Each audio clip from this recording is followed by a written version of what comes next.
Hi, I'm Jessie with Belnap Group. I want to talk to you for just a couple minutes on leadership. If you are a growing business, you understand the value of leadership. And if you've done any research at all on leadership, you've probably heard the name John Maxwell. He says everything rises and falls on leadership. And at first when I heard that, I thought, I don't know that that's really true. But as I've started researching and as I've looked at my past years of experience with nursing and teaching, I've really come to know that that is true. Bob Proctor says that you don't raise morale, but it filters from the top. It's all about good leadership. So what makes a leader effective and what makes them ineffective? We see a wide variety, and there's so many books and studies on leadership. Why do we still have such a vast array of leadership styles? And how can we make people more effective? Let me tell you a little story. I grew up feeling different than the rest of my family and my friends. I was what was termed the emotional girl. And I was okay with that. I was the peacemaker. I was the person everybody liked to come and talk to. But I never was a really good leader all through school. When I got to be a nurse, I wanted to be a leader. And in my mind, being a good leader was being a charge nurse, being in control of the emergency department. And when I got there, I thought, I'm a good leader. But I still really struggled on a lot of days. I still didn't really know what I was doing. And I never felt like people were wanting to follow me. We all would work together, but people weren't really following me. Well, so then I thought, what I need is more education.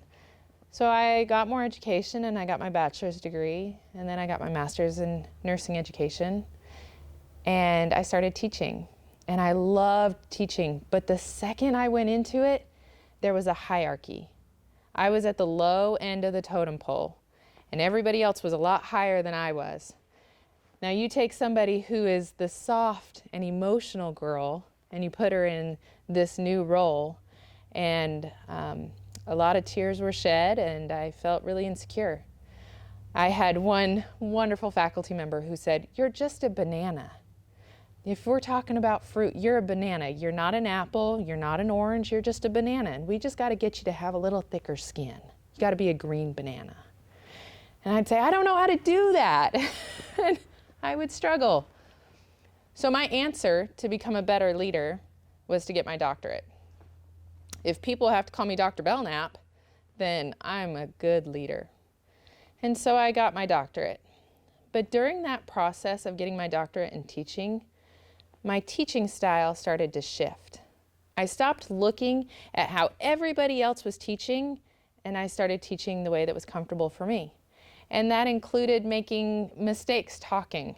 That included saying, I have no idea. That included funny faces or silly jokes. It included sharing pictures of my husband and my kids. It included me crying when I talked about certain topics. And now, when I look back at my teaching, being a leader is not having my doctorate. Being a leader is seeing all of those students excelling. Being a leader is seeing them all grow and becoming what they want to become.